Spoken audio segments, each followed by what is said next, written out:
चलिए बच्चे पहला क्वेश्चन देख लेते हैं। पहला क्वेश्चन है distinguish between average speed and average velocity.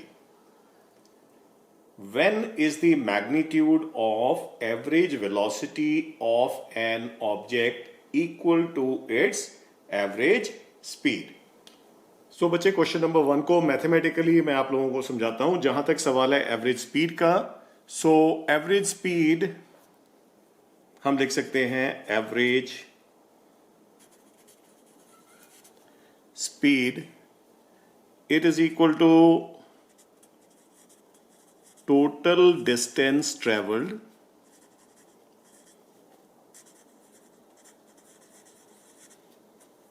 divided by total time taken। ठीक है, simple to understand. Total distance travel divided by total time taken.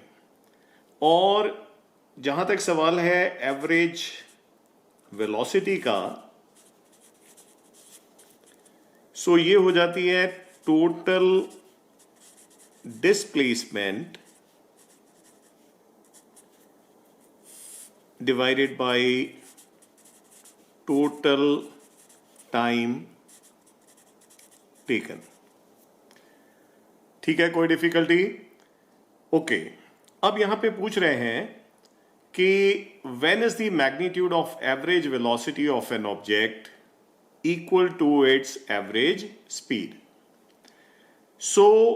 इसको अंडरस्टैंड करने के लिए एक एग्जाम्पल देके मैं समझाऊंगा।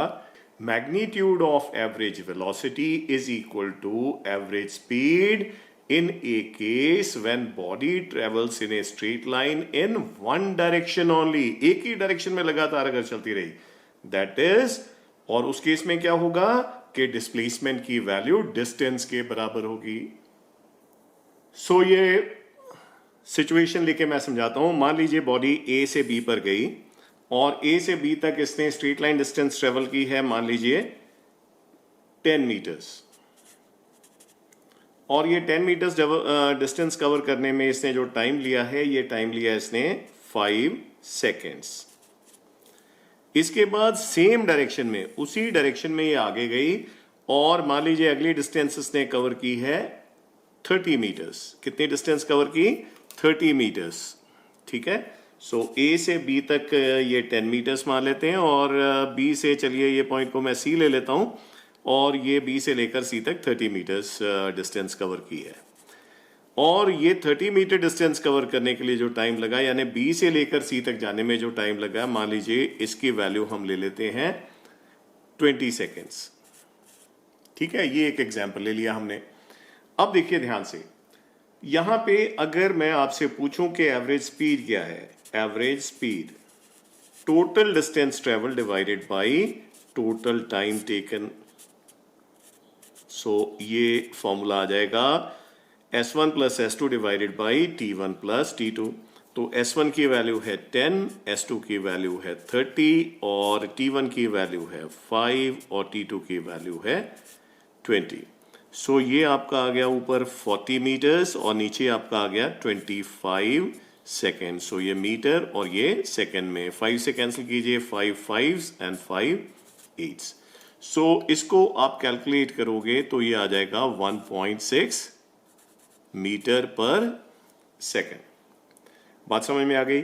लेकिन अब आप ध्यान दीजिए, हमें अगर इसी केस में एवरेज वेलोसिटी का पता लगाना है, तो हमें पता है एवरेज वेलोसिटी क्या है, टोटल डिस्प्लेसमेंट। अब आप देखिए टोटल डिस्प्लेसमेंट क्या होती है, shortest straight line distance between initial and final position. तो इसमें ए से लेकर सी तक फिर से जो है टोटल डिस्प्लेसमेंट कितनी हो गई, ये तो आपकी 40 मीटर्स ही हो गई है ना, 10 यहां से लेकर यहां तक, और इसी स्ट्रेट लाइन में आप गए हैं।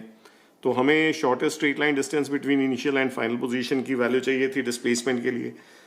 ये 40 निकल आई, और नीचे बेटे total time taken same T1 plus T2, यानी कि इस केस में यहाँ पे टाइम तो सेम रहना ही रहना था, और इस केस में डिस्प्लेसमेंट भी आपकी डिस्टेंस के बराबर निकला यानी 40। तो इसको भी कैलकुलेट करोगे तो 1.6 मीटर पर सेकेंड आ गई एवरेज वेलोसिटी। एक बार फिर से बता देते हैं किस कंडीशन में एवरेज वेलोसिटी की वैल्यू एवरेज स्पीड के बराबर होगी। उस केस में होगी जब डिस्टेंस की वैल्यू बराबर है डिस्प्लेसमेंट के। बच्चे चलिए दूसरा क्वेश्चन देखते हैं। Usha swims in a 90 metre long pool. She covers 180 meter in 1 minute by swimming from one end to the other and back along the same straight path. Find the average speed and average velocity of Usha. So let us say, मान लीजिए Usha A से B पर गई, पूरी लंबाई swimming pool की कितनी बताई है? 90 मीटर्स। सो ये वाली डिस्टेंस को हम S1 से रिप्रेजेंट कर लेते हैं और फिर ये वापस हो गई, B से वापस A पर आई है, मतलब यानी इस डायरेक्शन में B से A पर आई है और ऑब्वियसली इसने ये वाली दूरी कितनी कवर की है? ये वाली दूरी को आप 90 मीटर्स ले लीजिए फिर से, यानी कि टोटल डिस्टेंस अगर हम कितनी मानते हैं, अगर हम टोटल डिस्टेंस को S के बराबर मानते हैं, सो S हो गया आपका S1 प्लस S2, यानी कि 90 प्लस 90 और 90 प्लस 90 मिलके बना 180, जो इन्होंने बता रखा है ऑलरेडी 180 मीटर्स ने डिस्टेंस कवर की। और जाने का कुछ टाइम और आने का कुछ टाइम लगा होगा। इन्होंने हमारा काम आसान कर दिया, इन्होंने जाने और आने का टोटल टाइम यानी 180 मीटर कवर करने के लिए टोटल टाइम कितना लगा? टोटल टाइम लगा है 1 मिनट। तो हमने 1 मिनट यहां लिखा और इसको ऐसा यूनिट में चेंज कर दिया 1 × 60 सेकेंड्स, यानी कि टोटल टाइम कितना लगा है? 60 second. Is that point clear? तो अब आपको यहां पर इन्होंने पूछा है कि find the average speed and average velocity of Usha. तो एवरेज स्पीड पहले निकाल लेते हैं। एवरेज स्पीड अपनी आ जाएगी इस केस में, it will be total distance traveled divided by total time taken। अब ये तो बड़ा आसान काम हो गया। टोटल डिस्टेंस डायरेक्ट इन्होंने बता रखी है कि 180 मीटर इन्होंने कवर की है और टोटल टाइम इसको कवर करने में कितना लगा, ऐसा यूनिट्स में हमने कन्वर्ट कर लिया था और ये 60 सेकेंड। एक जीरो को यहां पे काटिए, 6 3s are 18, सो ये इसका आंसर आ गया आपका 3 मीटर पर सेकेंड। ठीक है, ये तो काम आसानी से हो गया। अब जरा ध्यान से देखिए अगला पार्ट। तो अब आप देखिए, ये A से गई B पर और B से वापस आ गई फिर A पर।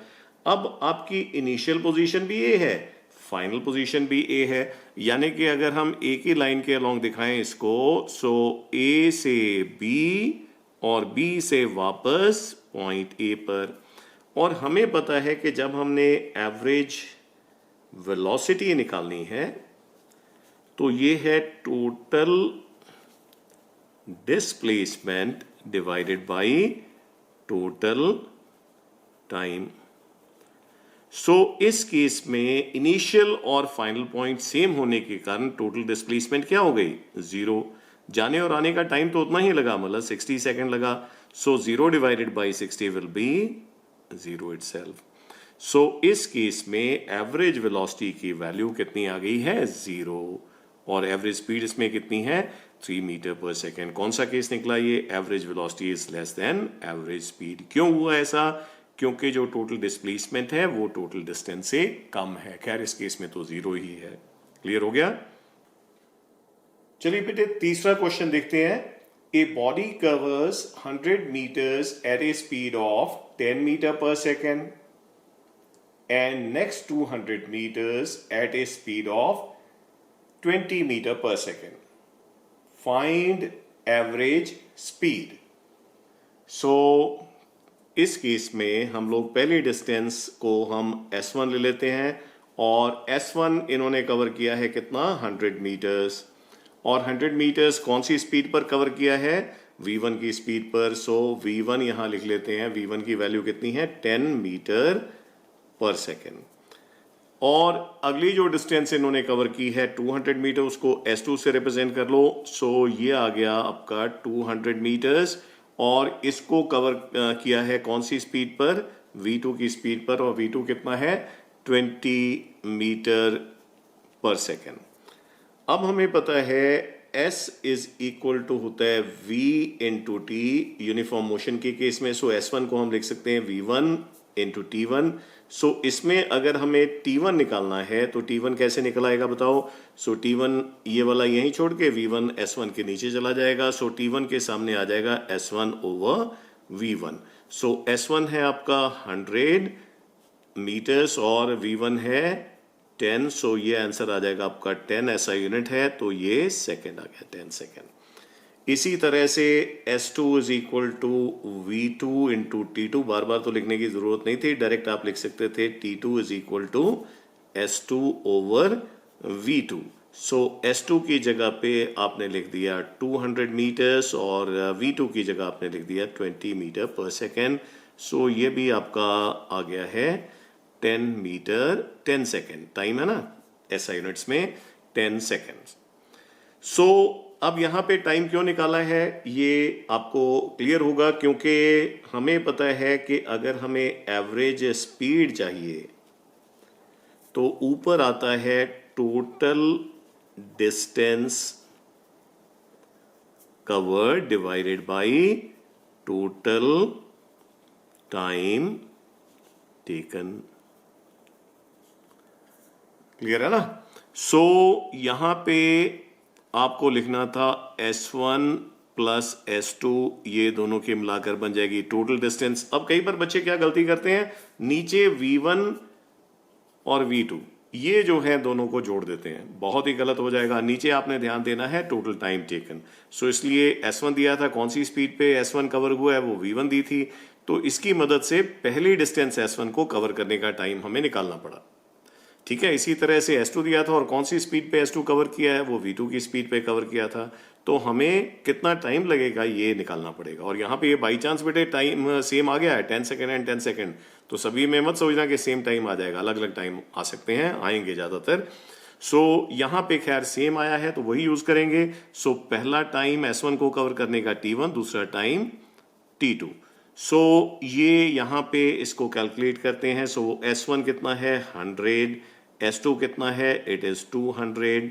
सो नीचे T1 और T2 कितने हैं, ये 10 और ये भी 10। सो ये आपका आ गया 300 ऊपर और नीचे आ गया 20, एक जीरो को काट दीजिए और ये आपका आ गया 15 मीटर पर सेकेंड। बात समझ में आ गई, बड़ा ही आसान। चलिए बेटे फोर्थ क्वेश्चन देखते हैं। A body covers first 200 meters at 40 meter per second. At what speed it should cover next 400 meter so that average speed be 30 meter per second. So बच्चे फोर्थ क्वेश्चन आप देखें यहां पे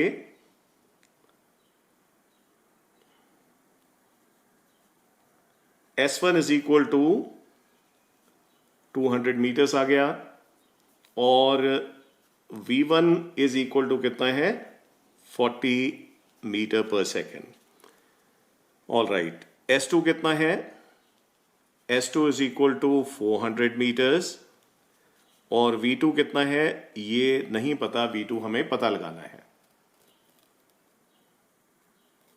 और क्या दिया हुआ है हमें दिया हुआ है V एवरेज। V एवरेज की वैल्यू कितनी दी है, V एवरेज की वैल्यू है 30 मीटर पर सेकेंड।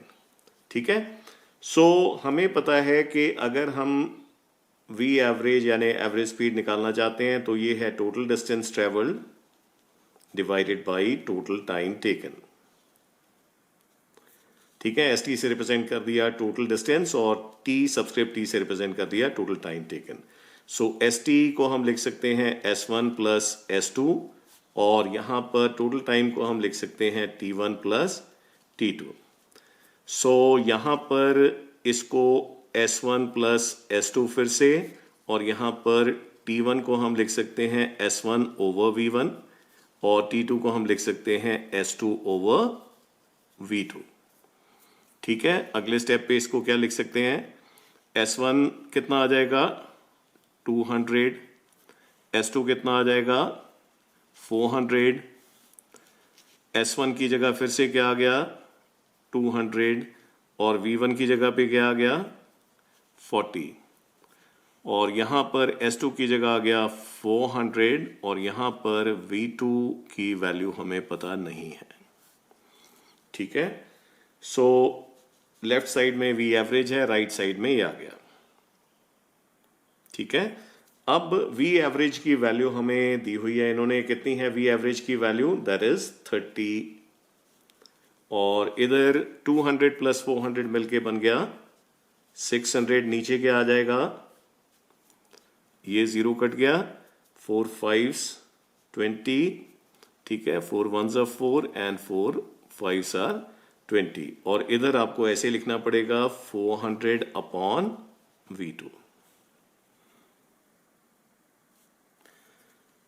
ठीक है, सो अब इस ब्रैकेट को पूरा ऊपर ले जाएंगे, सो ये आ जाएगा 5 प्लस 400 डिवाइडेड बाई V2 और राइट साइड में आ जाएगा 600 और ये 30 जो है इधर नीचे आ जाएगा। ठीक है, इसको उठा के ऊपर ले गए थे, इसको उठा के नीचे ले आए, सो ये आ गया आपका 30। यहां पर इसको सिंप्लीफाई कर लीजिए, ये 20 आ गया। ठीक है, सो इसके बाद अगला स्टेप आप देखें। सो अगले स्टेप में आप देख सकते हैं, हम लिख सकते हैं 400 अपॉन V2, ये वाले 5 को राइट साइड में ले जाइए, so it is 20 minus 5 follows that 400 upon V2 is equal to 15। तो ये आ जाएगा 400 अपॉन 15 और ये V2 दूसरी तरफ चला जाएगा, so we get V2 here। so 5 3s are 15, 5 8s are 40 and ये आगे आ गया 0। सो 80 डिवाइडेड बाई 3, इसको सिंप्लीफाई करेंगे तो आपको मिल जाएगी V2 की value. So V2 is equal to